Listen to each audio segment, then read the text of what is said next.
Sunday, July 10th, 2011. Early risers scan the morning papers. Most of the headlines are focused on the big stories of the day, like South Sudan's newfound independence or the uprisings in Libya and Syria. But one paper looks a little different. It appears more like a magazine than a newspaper, and on its front page there's a montage of various cover stories from over the years. And in place of a headline, there is a simple bit of text. Thank you and goodbye. The world's greatest newspaper, 1843 to 2011. This is, of course, the final issue of the News of the World, the plucky tabloid owned by Rupert Murdoch's News International. This was the paper that would quite literally stop at nothing to get the scoop, and it's finally reached the end of the line. With such a grandiose and self-important farewell, it's easy to forget how we got here, and it's easy to forget why the paper is now closing down. The front page doesn't mention the wave of scandal that brought about its downfall. It doesn't mention how the paper eavesdropped on the families of servicemen and women who lost their lives in Iraq and Afghanistan. It doesn't mention how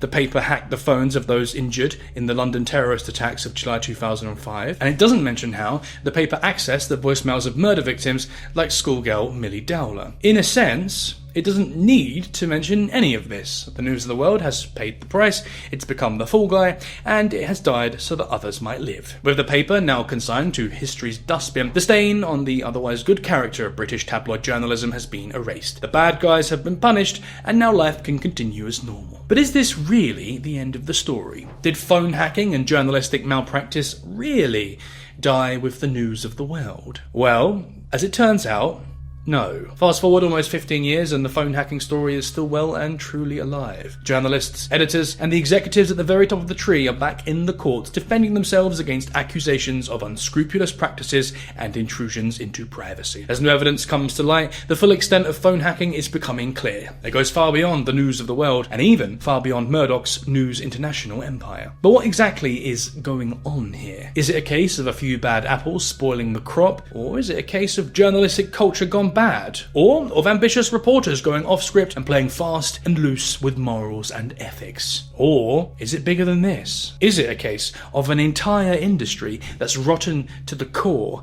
and a scandal that goes all the way to the top? Back in the sweet, naive days of the early 2000s, tabloid journalists were among the most trusted professionals in the UK. They were right up there with pyramid sellers and people hawking suspiciously cheap designer merchandise. Of course, I'm being a tad sarcastic here. Everyone knows what these guys and girls are up to, and yet millions of us brought their papers and devoured their articles on a daily basis. So, when the Leveson inquiry brought the practice of phone hacking to the public's attention in 2011, people weren't enormously surprised. But even if the accusations themselves weren't surprising, the nature of the intrusions was still pretty shocking. Photographing Premier League footballers stumbling drunkenly out of nightclubs or exposing the affairs of Hollywood actors always felt a little icky, but the public could let this kind of thing slide. With phone hacking, however, the tabloid press had gone way too far. When the news broke that News of the World journalists and investigators had hacked into the voicemail of 13-year-old murder victim Milly Dowler, the public was, quite rightly, disgusted. But when Milly's parents, Bob and Sally Dowler, gave a statement to the inquiry, that disgust turned to outright anger. Milly's parents spoke of how they had clung to the faint hope that their daughter was still alive and would be coming home. When they noticed that some of the messages in Milly's inbox had been deleted, this gave them the proof they needed. If Milly was checking her voicemail, then surely she was alive. But it wasn't Milly who was checking her voicemail. It was someone paid by the News of the World to snoop around. This individual had deleted the voicemail messages simply to make room for more messages and more potentially valuable information. Needless to say, this caused a public outcry. Suddenly, tabloid journalists were no longer roguish and mischievous scamps bending the rules and getting away with it. This was serious. The profession now appeared completely amoral and even dementedly evil. And the criminal justice system agreed with this assessment. Between 1999 and 2012, 104 people were arrested in relation to tabloid phone hacking and the illegal procurement of information. At least 40 of these people were journalists, and the rest were an assortment of police officers, military and government personnel, private investigators, and others associated with News International's network of voicemail interception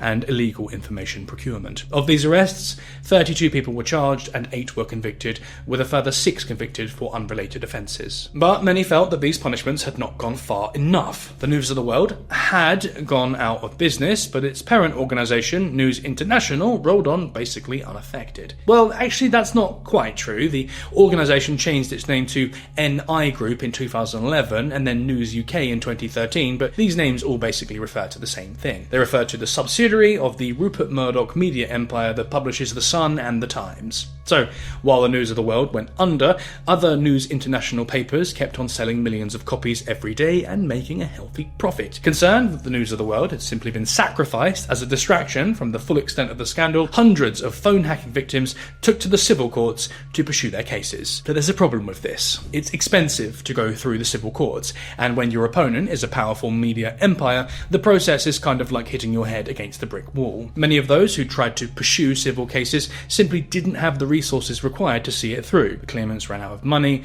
their cases ran out of steam, and the defendants breathed a sigh of relief. However, some claimants did have sufficient resources. In 2015, the High Court awarded around £1.25 million to 8 people pursuing civil cases in relation to phone hacking. This group included actors Shane Ritchie and Sadie Frost, former footballer Paul Gascoigne, and former BBC executive Alan Yentob, among others. But these damages were not paid by News UK or News International or any of the other monikers the Murdoch empire has used over the years. Instead, they were paid by Mirror Group newspapers, or MGN, owned by parent company Reach. MGN is the publisher behind the Daily Mirror, the Sunday Mirror, and the Sunday People. This tells us something really important. Phone hacking went way beyond Rupert Murdoch and News International. It was not simply a tactic used by now defunct papers like the News of the World. It was in fact something that may have been endemic in the tabloid world, something that occurred on a regular basis right across the industry. In 2023, MGN was back in the spotlight again. This time, they were facing a suit brought by Prince Harry, the Duke of Sussex. And so, Harry became the first British royal to offer a testimony from the witness box since the future Edward VII did more than a century earlier. And he was successful. He was awarded more than £140,000 for the intrusions into his private life, and the Mirror Group offered an acknowledgement of wrongdoing and an apology. 140 grand might sound like a nice chunk of money for you or I, but let's be honest here, it's a drop in the ocean for an organisation like the Mirror Group. Even the £1.25 million they'd paid 8 years earlier would have hardly put a dent in their empire. The Reach organisation made a profit of £143.5 million in 2021 and could easily absorb such losses. Instead, this was a symbolic victory, a legal milestone that opened the door for further action to come, and it put the phone hacking scandal back on the agenda. So, what exactly did the High Court find in 2023? Well, as part of the case against the High Court, Prince Harry cited 148 articles published by the Daily Mirror between 2006 and 2011. High Court Judge Timothy Fancourt used 33 of these articles to create a representative sample. Of this sample, the High Court found that 15 articles were created using either phone hacking or other methods of unlawful information gathering. One of the incriminating stories involved the reaction of Harry's father, the then Prince Charles, to news that his son had been caught smoking cannabis in 2001 when he was 17. Another story related to an argument between Harry and his brother, Prince William, regarding their mother's former butler, Paul Burrell. Several of the other articles regarding Harry's relationship with his former girlfriend, Chelsea Davy, and were published when he was 19. All of these stories involved personal communications that had never previously been made public. So how did journalists get hold of the information? Fancourt gave the Mirror Group's representatives the chance to explain themselves, but was unsatisfied with their response. Regarding one article about Chelsea Davy, Fancourt said, "In the absence of some plausible explanation, the information was obtained by voicemail interception of the Dukes of Miss Davies or their associates' telephones, and by obtaining telephone call data." The High Court ultimately found evidence of what they called extensive phone hacking from the Mirror Group. And the word extensive is important here because the Mirror Group initially suggested that the phone hacking was the work of a few of their journalists going rogue. MGN said these individuals had acted independently and worked with freelance investigators to find stories through unscrupulous means. Mr. Justice Fancourt was not having this. He believed that the balance of probability suggested that phone hacking had become a systematic practice at the Mirror and at the other newspapers in the group. As part of the 386-page judgment, the High Court found that senior executives at the Mirror Group were aware of what was going on. This included Paul Vickers, who'd been the group's legal director, and Sly Bailey, who'd served as MGN's chief executive. The judgment read, "A significant amount of the Duke's claim relates to the period after 2006, when Mr. Vickers and Miss Bailey both knew that there was at least a strong likelihood of illegal activity at MGN. It was also suggested that editorial staff, like former Mirror editor Piers Morgan, were also aware of what was going on. At the High Court proceedings, journalist Omid Scobie testified that Morgan had asked another reporter to clarify the source of information on a story regarding singer Kylie Minogue. Morgan was informed that this information had come from intercepting private voicemails. Another former Mirror Group employee, the political editor David Seymour, testified that he'd overheard Morgan playing a recording of Paul McCartney singing. He then stated that this recording was obtained from the voicemail of McCartney's former partner, Heather Mills. Benjamin Wegg-Prosser, a former director of strategic communications at Number 10, also testified. He claimed that he'd had dinner with Morgan at the Labour Party conference in 2002 and that the Mirror editor had spoken candidly about phone hacking. He'd even outlined the techniques his reporters were using to hack into voicemails. Wegg-Prosser claimed Morgan told him this technique had been used to uncover the affair between TV presenter Ulrika Jonsson and the then England national team manager Sven-Goran Eriksson. Mr. Vancourt said that he found all three testimonies credible and stated that no evidence was called by MGN to contradict the accusations. Prince Harry also specifically mentioned Piers Morgan in his own statement following the verdict, stating that the court has found that Mirror Group's principal board directors, their legal department, senior executives and editors, such as Piers Morgan, clearly knew about or were involved in these illegal activities. Between them, they even went as far as lying under oath to Parliament during the Leveson inquiry, to the Stock Exchange, and to us all ever since. Closing his statement, Prince Harry said, "I've been told that slaying dragons will get you burned. But in light of today's victory and the importance of doing what is needed for a free and honest press, it's a worthwhile price to pay.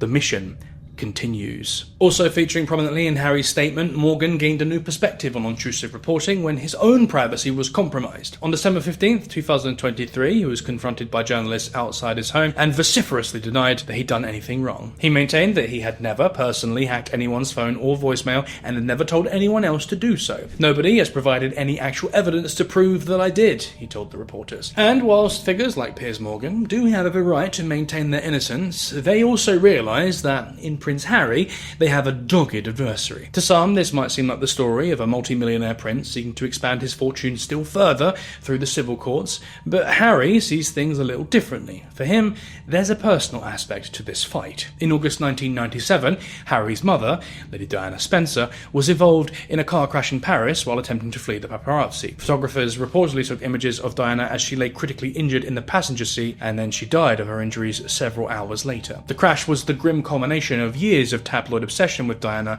and of repeated intrusion into her private life. It left Harry without a mother just weeks before his 13th birthday. As an adult, Harry felt that he himself was hounded by the press just like his mother had been. He accused British tabloids of outright hostility and racism in their coverage of his marriage to American actor Meghan Markle. To put it simply, Harry not only has the resources to pursue his cases against tabloid journalism, but he also has the motivation to stick it out to the very end. And he's not alone in this fight. In November 2024, it was reported that Mirror Group Newspapers was facing 101 lawsuits regarding phone hacking. Among the claimants are actors like Gillian Anderson, Kate Winslet and Sean Bean, as well as the estate of Australian cricketer Shane Warne, who passed away in 2022. Meanwhile, representatives of Reach and MGN are preparing their defences once again. In a statement, Reach said, "Where historical wrongdoing took place, we apologise unreservedly, have taken full responsibility and paid compensation.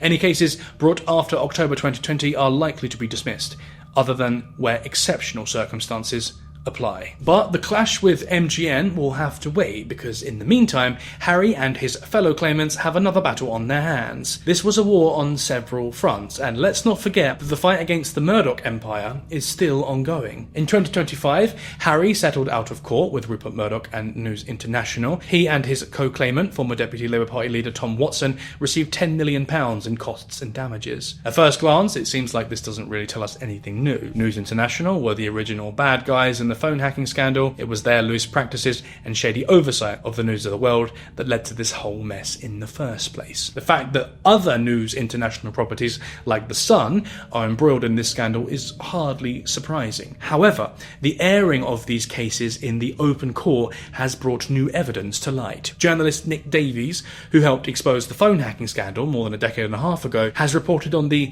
wave of deletions that took place at News International as publishers tried to cover their tracks. After the actor Sienna Miller informed the organisation of her intention to take legal action in September 2010, as many as 30.7 million emails were deleted, an incredible display of systematic evidence destruction. Davies alleges that leading figures like Rebecca Brooks, James Murdoch, and even Rupert Murdoch himself all supervised these deletions. If this is true, it would totally contradict what Murdoch told the Leveson inquiry in 2011 when he claimed ignorance of voicemail interception and other unscrupulous evidence gathering. According to the lawyers bringing the case against Murdoch, he was, quote, fully aware of the extent of the wrongdoing and he participated in the strategy of destroying and concealing evidence.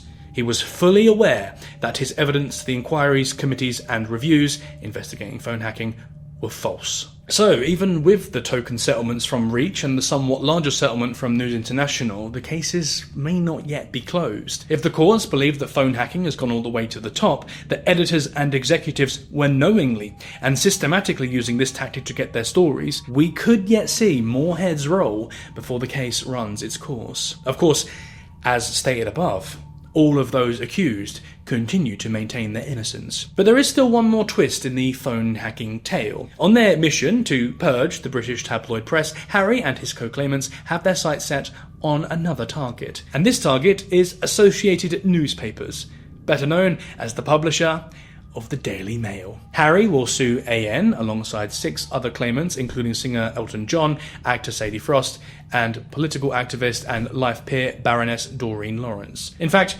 suspicion of Associated Newspapers is nothing new. The publisher has been in the firing line since at least 2021, when private investigator Gavin Burrows said in a witness statement that he had hacked voicemails, tapped phones, and placed listening devices in cars. Burrows allegedly said he'd been working for the Mail on Sunday while doing this. Burrows has since then retracted his witness statement, calling it a fraudulent document prepared by others. I believe that my signature on that document is a forgery, Burrows said. The contents of the statement are substantially untrue. In 2023, fresh allegations against Associated Newspapers came to light, this time from former footballer and private investigator Glenn Mulcair. Mulcair had begun a career as a private investigator after his retirement from football in 2003. He was jailed twice for illegally intercepting phone messages while working for the News of the World, first in 2007 and then again in 2014. When he was sent down for 12 months in 2014, the judge told him he was lucky as his sentence was, quote, too short to reflect the full extent of your phone hacking activities. Until recently, Mulcair's actions were associated only with the News of the World. However, in 2023, Mulcair told ITV News that the Mail on Sunday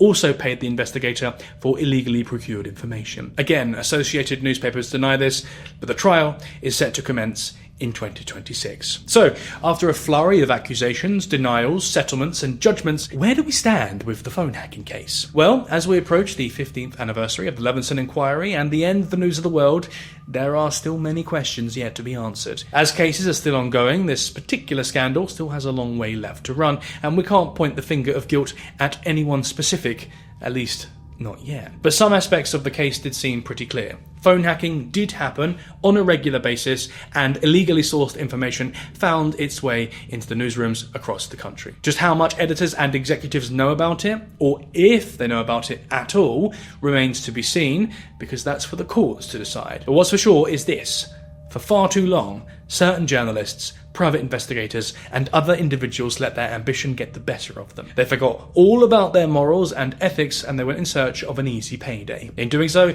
they dragged their professions through the mud and treated ordinary people with contempt and disdain in the process. If the public are ever going to trust tabloid journalists again, then those responsible for this must be held accountable.